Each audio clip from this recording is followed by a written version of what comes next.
अभी इस युग में लोग मानसिक तनाव से पीड़ित रहते हैं और अनेक व्याधियों से ग्रसित रहते हैं। जलवायु में प्रदूषण है, खान पान की शुद्धि भी दूषित हो गई है और अन्य भी अनेक विसंगतियां उत्पन्न हो गई है जो पहले नहीं थी। ऐसी स्थितियां अब आ चुकी हैं।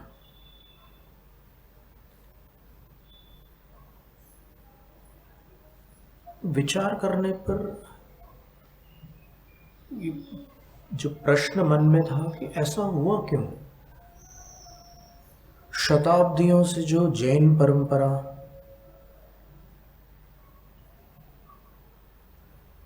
अपनी मर्यादा में दृढ़ थी, वो पिछले कुछ दशकों में शिथिल कैसे हो गई।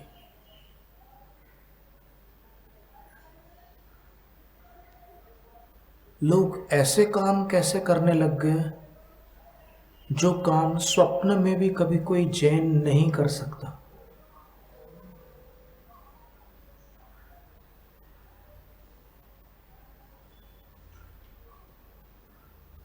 पिछले वर्ष पुणे चतुर्मास में कोई बहन कहीं मध्य प्रदेश से आई हुई थी। वो अपनी कोई कज़िन वगैरह के साथ, भोपाल वाली जो उसकी कोई और रिश्तेदार थी, उसके साथ हमारे पास आई और उसने बताया कि जो शहर आधुनिकता के प्रभाव में है, जैसे पुणे, मुंबई, चेन्नई आदि, यहाँ पर जो लोग विद्यार्थी बनकर बाहर से पढ़ने आते हैं वो स्वच्छंद हो जाते हैं। उन पर कोई रोक टोक नहीं होती, जो मन में आता है सो करते हैं। हमने कहा कि उन्हीं विद्यार्थियों में से हमने पुणे में किसी बहन को स्मोकिंग करते हुए देखा तो हमें बहुत आश्चर्य हुआ कि बहनें भी ऐसा काम कर सकती हैं। क्योंकि जब हम कॉलेज में थे तो जो व्यसन का पेशा करते हैं उनको छोड़ करके किसी भी सभ्य परिवार से आने वाली कोई बहन जो विद्यार्थी बन करके वहाँ हॉस्टल में रुकी है, वो इस तरह के काम नहीं करती थी। उस समय की बात है। तब उस बहन ने हमें उत्तर दिया कि महाराज, आपने स्मोकिंग देखा है? मैंने तो अपनी जो क्लास फेलो है, जैन है, उसको नॉनवेज का सेवन करते हुए देखा और मैंने उसको लाख समझाया, लेकिन वो कहती है कि तुम पिछड़े ज़मानों के विचार रखने वाले लोग, मुझे मत समझाओ।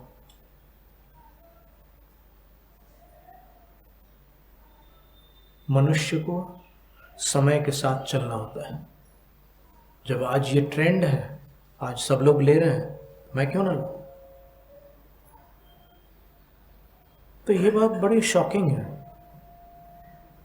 तरुण सागर महाराज जी कह गए थे कि पहले जैनों में दिगंबर श्वेतांबर, फिर तेरहपंथी स्थानकवासी, फिर कोई और 20 पंथी, तारणपंथी, ये सारे विभाजन होते थे। उन्होंने कहा कि भविष्य में जैन 2 प्रकार के होंगे, शाकाहारी जैन और वो दूसरे वाले। पर सोचने की बात है कि वो दूसरे वाले जैन कैसे हुए।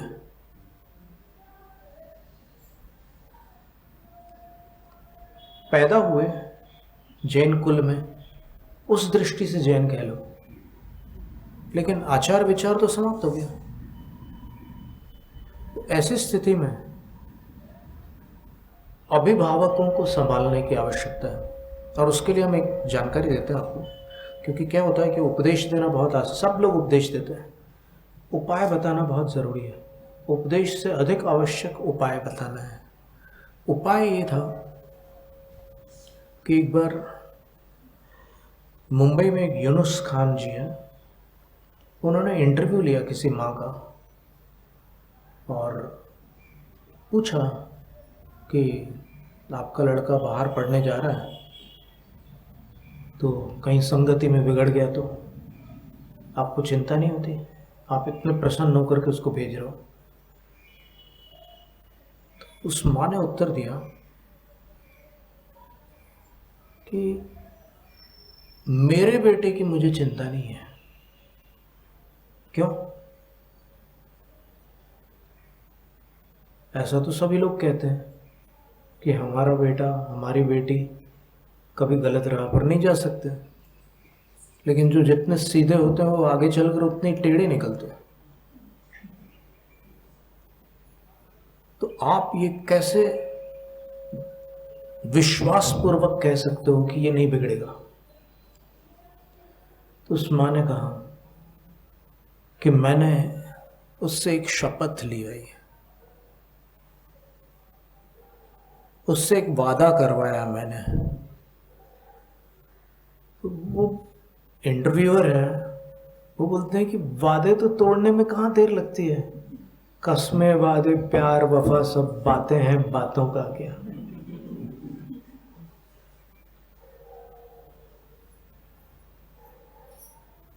तब माँ कहती है कि उसको दोस्तों की हवा लगने से पहले मैंने वादा करवाया था। वादा? कौन सा वादा करवा लिया आपने? बोले मैंने ये वादा करवाया कि पुत्र, तुम्हें अगर कभी सिगरेट पीने की इच्छा हो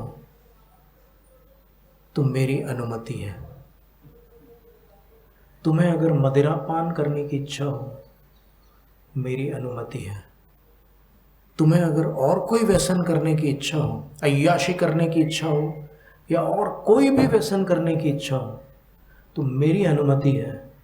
लेकिन ये लेकिन इतना खतरनाक शब्द है कि आप पन्ने के पन्ने भर दो और उसके बीच में फिर लेकिन लिख दो, तो बाद में सब पूरा दृश्य पलट जाता है। लेकिन क्या माँ? बोले तू जो भी व्यसन करे अपनी माँ और अपनी बहन से बांट कर करना, अकेले अकेले मत करना। अपन ने तेरे बचपन से लेकर आज तक हमने सब मिलजुल करके किया है, उत्सव भी साथ में मनाया है, सब कुछ हिल मिलकर साथ में किया है। तो तू वहां अकेले अकेले मत कर लेना कुछ भी। अगर तेरी कोई इच्छा हो, अगर तेरे को ड्रिंक करने की इच्छा हो, तो अपनी बहन को और मुझे पिलाना पहले।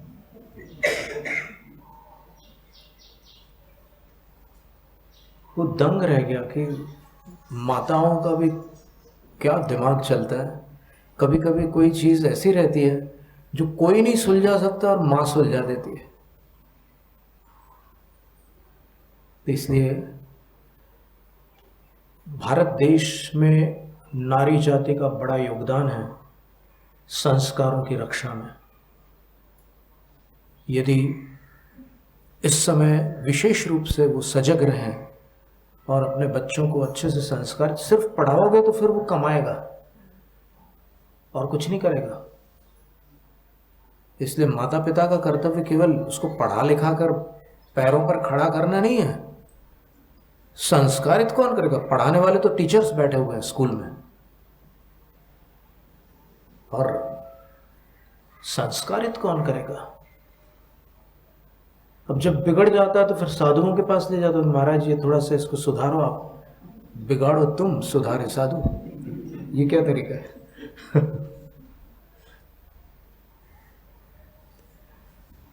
नागपुर में एक श्रीकांत जिचकर थे, नाम सुना होगा आपने। 40 डिग्रीज थी उनके पास, Guinness Book of World Records में उनका नाम है। मिनिस्टर हो गए। हाँ, वो जो भी होंगे, उन्होंने एक विद्यालय खोला था। विद्यालय में वो बच्चे के डेट टाइम प्लेस डालते थे कंप्यूटर में, और जिसकी पत्रिका में विद्या योग होता था उसी को एडमिशन देते थे। व्यसन योग वालों को आउट। व्यसन योग भी होता है पत्रिकाओं में। ये बहुत विचित्र गणित है ज्योतिष का। आप कल्पना करो कि अभी 2 साल में जितने सूर्य ग्रहण और चंद्र ग्रहण होते हैं उसको कैलकुलेट करने के लिए, उसके टाइमिंग्स और वो सब निकालने के लिए विज्ञान को पसीना आ जाता है। और भारत के ज्योतिष लोगों ने 100 साल में कब कितने बजे कहाँ कैसा ग्रहण होगा पूरा गणित निकाल करके रखा हुआ है। तो आप मामूली समझते हो क्या? वो भी पूरे मैथमेटिकल कैलकुलेशंस होते हैं, और मैथमेटिक्स कभी फ्रॉड नहीं होता। बहुत सारी चीज़ें फ्रॉड हो सकती है लेकिन मैथमेटिक्स फ्रॉड नहीं होता। जब वो दिलीप कोठारी जी हैदराबाद के पास जो रुद्रारम नाम का स्थान है जहाँ पर मीट टेक्नोलॉजी के तहत 500 भैंसों को प्रतिदिन यंत्रों से मारने वाला कत्ल खाना तैयार हुआ था। ऐसे यंत्र मशीन्स लगे थे वहाँ कि वो खट खट वैसे जाते थे और फिर वहाँ पर सब हो जाता था। तो वहाँ पर जो स्टाफ था उसमें एक उच्च पदवी पर वो दिलीप कोठारी थे। तो दुनिया अचंभित थी कि ये जैन प्रतिदिन 500 भैंसों का कत्ल करने वाले कत्ल खाने में इतने उच्च पद पर कैसे हैं। बहुत लोगों ने उसको समझाया, यहां तक कि श्वेतांबर साधु तक गए कि तुम्हारे कारण ये पूरा धर्म बदनाम हो रहा है, तुम ये क्या कर रहे हो। लेकिन वो जवाब क्या देता है? देखो, अधूरा ज्ञान खतरा ए जान। थोड़ा ज्ञान था उसको शास्त्रों का, तो फिर उसके पास कुतर्क था। बोले कि गृहस्थ को संकल्प हिंसा का त्याग बताया, ये तो उद्योगी हिंसा है।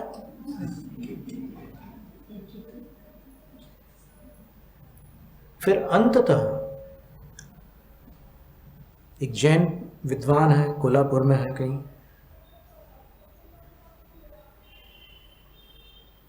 उनका जबरदस्त उत्तर है इस तर्क के लिए।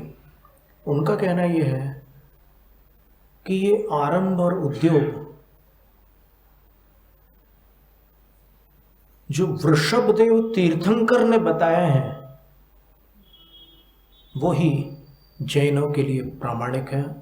जो तुमने मत्स्य उद्योग, कुक्कुट उद्योग, मांस उद्योग और ये सब जो नए नए उद्योग इस काल के दोष से तुमने पैदा कर दिया, उसमें जो तुम्हारी हिंसा होगी वो उद्योगी अथवा आरंभी हिंसा की श्रेणी में नहीं आएगी, क्योंकि उसका उपदेश जिनेंद्र ने नहीं दिया है। जिनेंद्र ने जो आजीविका बताई है उस आजीविका में जो भी आरंभ संबंधी हिंसा होगी वो आरंभी हिंसा है। लेकिन ये तो तुमने अपने स्वार्थ के लिए बना लिया, तो वो संकल्पी हिंसा की श्रेणी में ही आएगी। फिर जैसे तैसे वो अंत में उन्होंने वो पद छोड़ दिया।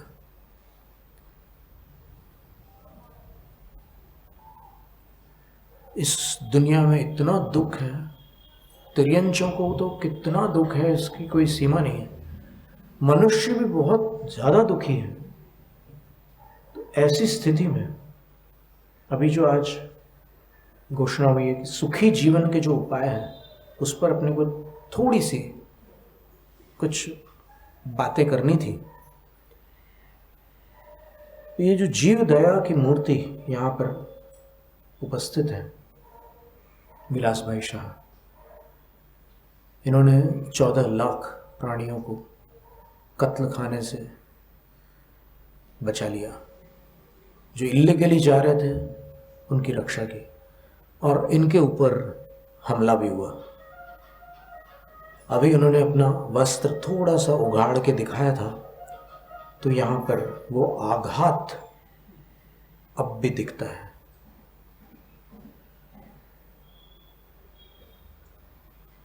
जो लोग अनैतिक मार्ग पर होते हैं वो व्यवधान को मिटाने में कोई कसर नहीं छोड़ते, लेकिन फिर भी भाग्य का भी अपना महत्व है। कई बार भाग्य अपने साथ होता है तो अपन बच जाते हैं, भाग्य थोड़ा प्रतिकूल होता है तो फिर जैसे चौमासे के प्रारंभ में ही एक घटना हो गई, उस तरह की घटना हो जाती है।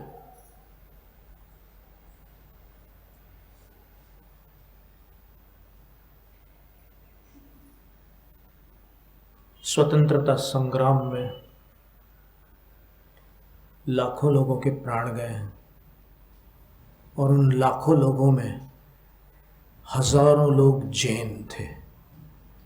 ये आपको जानकारी होगी, ना हो तो फिर आप नेट पर सर्च कर लेना, स्वतंत्रता संग्राम में जैन, इतना टाइप कर देना तो फिर आपको बुक्स मिल जाएंगी। डॉक्टर कपूर चंद जी खतौली वालों ने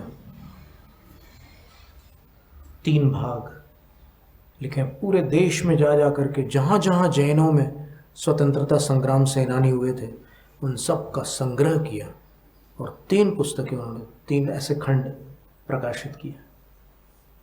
पढ़ोगे तो पता चलेगा। लाला लाजपत राय कौन थे पता है?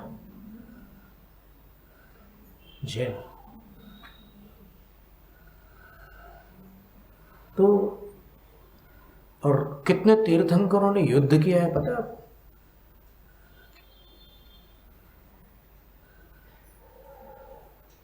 प्रथम चक्रवर्ती ने युद्ध किया, सबको पता है।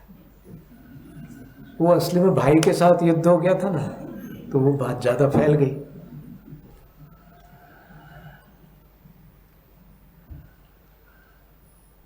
क्या आपको ऐसा लगता है कि शांतिनाथ, कुंथनाथ, अरनाथ भगवान जब चक्रवर्ती बने और जब उन्होंने शतखंड पर विजय प्राप्त की तो सारे म्लेच्छ राजाओं ने आत्मसमर्पण कर दिया था? ऐसा लगता है? ऐसा कैसे हो सकता है? अलग अलग मतियां होती है सबकी, मुंडे मुंडे मतिर भिन्ना, हर मुंडी में अलग दिमाग है। तो वो ऐसे झुक गए होंगे उनके सामने। अरे युद्ध लड़ करके कईयों को उन्होंने पराजित किया था। फिर जो पाषाणाह चर्यो अपभ्रंश भाषा में 1000 वर्ष पुराना एक ग्रंथ है, उसमें बताया कि पार्श्वनाथ भगवान के जीवन में भी ऐसा एक प्रसंग आया था जहां उनको युद्ध लड़ना पड़ा था। हरिवंश पुराण में लिखा है कि नेमिनाथ भगवान को भी युद्ध लड़ना पड़ा था।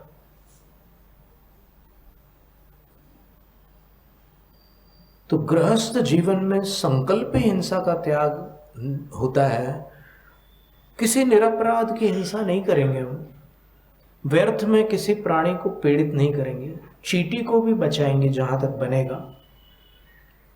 पर जहां पर विवशता होगी, युद्ध लड़ना ही पड़ना, तब वहां पर वो भी कदम उठाएंगे। आदिनाथ भगवान ने क्षत्रिय वर्ण के कर्तव्य बताए थे, वो क्या थे? और क्षत्रिय वर्ण में क्या जैन नहीं आते थे? आदिनाथ भगवान से महावीर स्वामी तक असंख्यात जैन राजा हो चुके, इतना लंबा काल है। तो उन राजाओं ने क्या कोई बांसुरी बजाई थी कि सब वशीकृत हो गए? या कोई और कुछ तांत्रिक प्रयोग किया था? अरे प्रसंग आने पर उनको युद्ध लड़ना पड़ा था। श्री राम ने जैन रामायण के अनुसार एक बार नहीं, अनेक बार शांति प्रस्ताव भेजे रावण के पास, लेकिन जब रावण नहीं माना तब श्री राम को विरोधी हिंसा के रूप में युद्ध लड़ना पड़ा। संकल्पी हिंसा नहीं थी राम की तरफ से। राम को कोई ऐसा दुश्मनी का भाव नहीं था रावण के प्रति कि भाई मैं संकल्प करके उसको मार के रहूंगा, ऐसा नहीं था। मुझे सीता वापस चाहिए।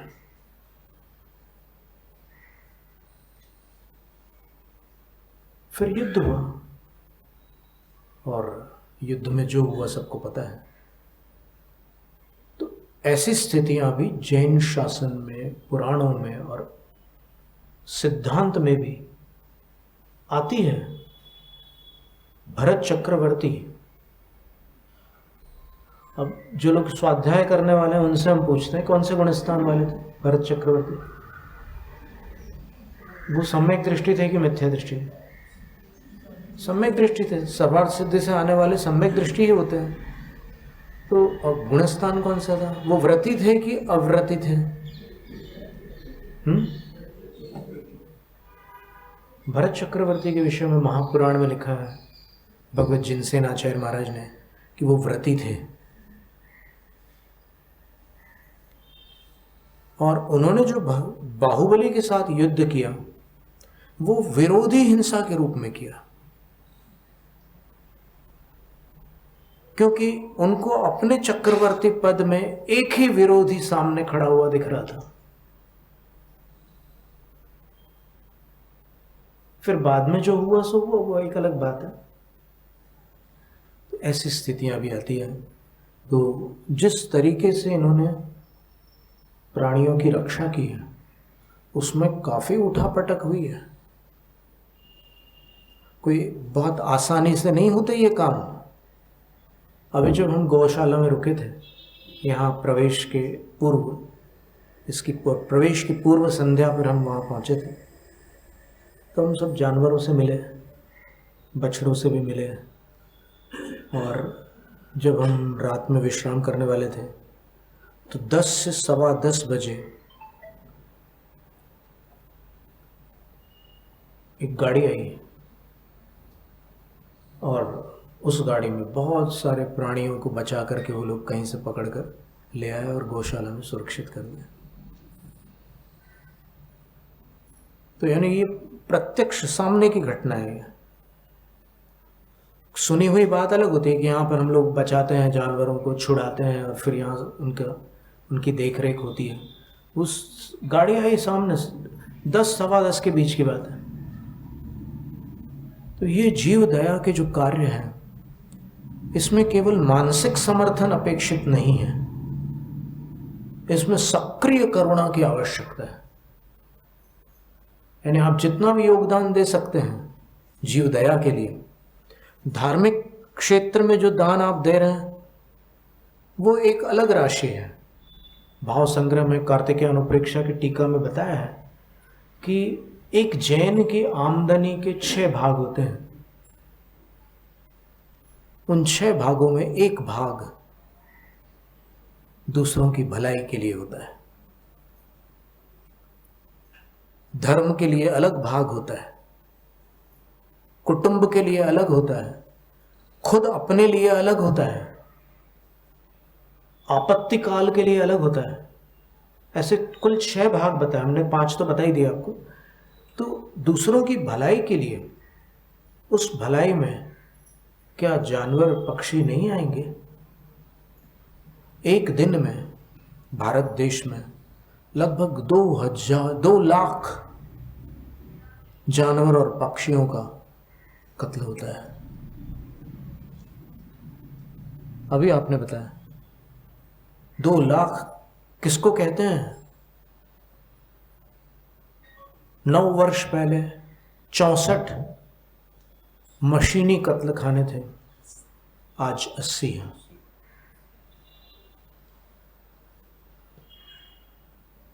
गवर्नमेंट कुछ नहीं करती, यहाँ पर डेमोक्रेसी है। पब्लिक अगर रिवोल्ट करती है या पब्लिक अगर आवाज़ उठाती है तो गवर्नमेंट को वो बात सुननी पड़ती है।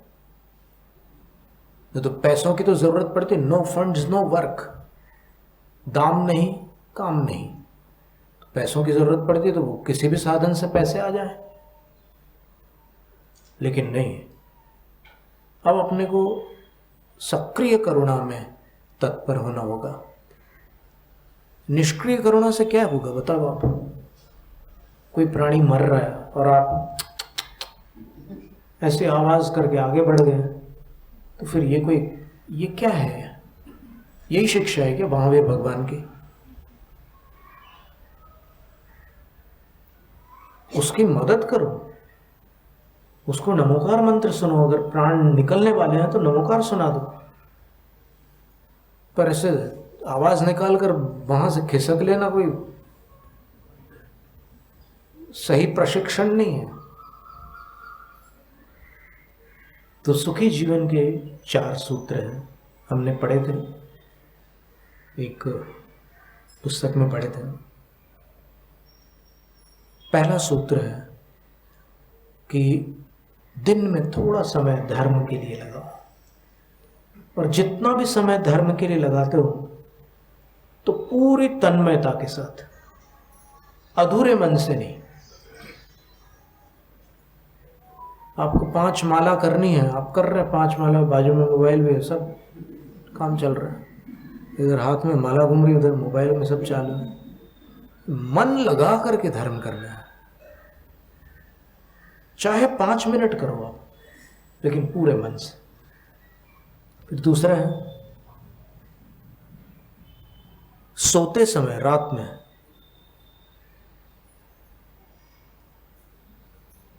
चिंताओं की पोटली को अपने बाजू में रखकर मत सो।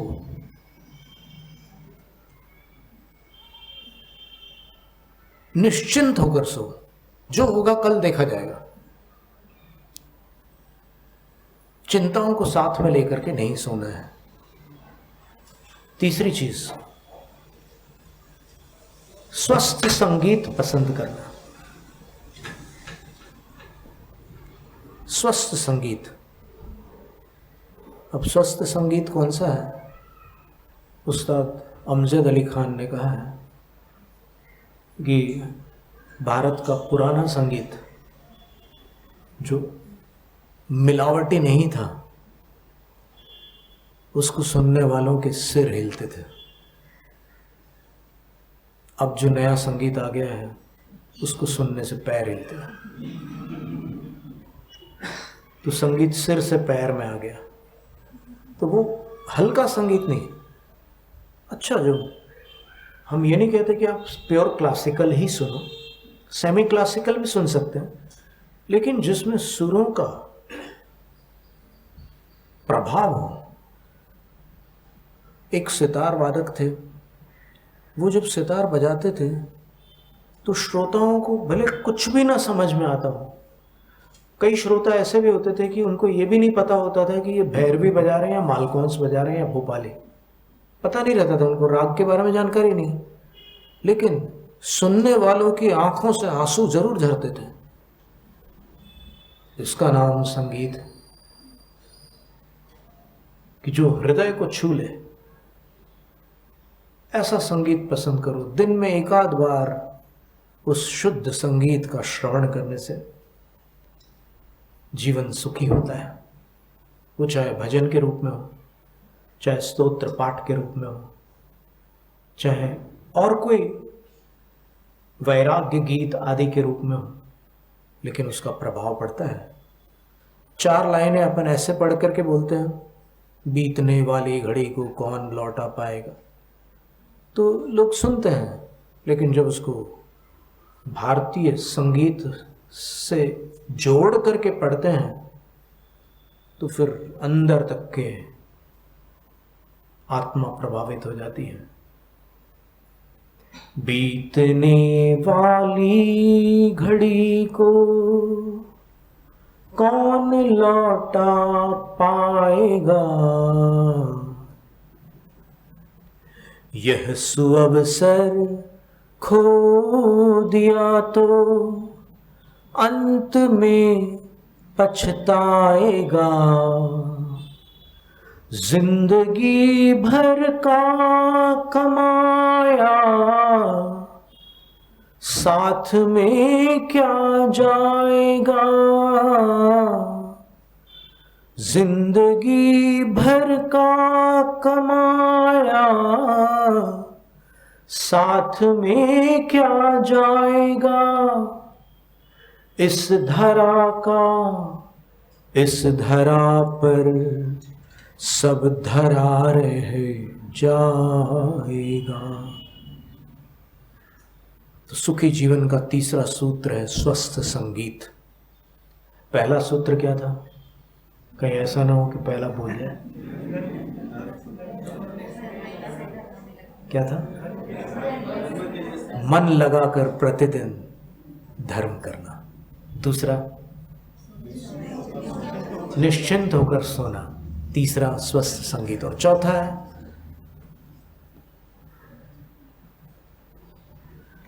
एक ग्लास रखा हुआ है आपके सामने, उसमें दूध भरा है लेकिन पूरा नहीं भरा, कुछ भरा है कुछ खाली है। खाली वाला भाग न देखकर भरा हुआ भाग देखना।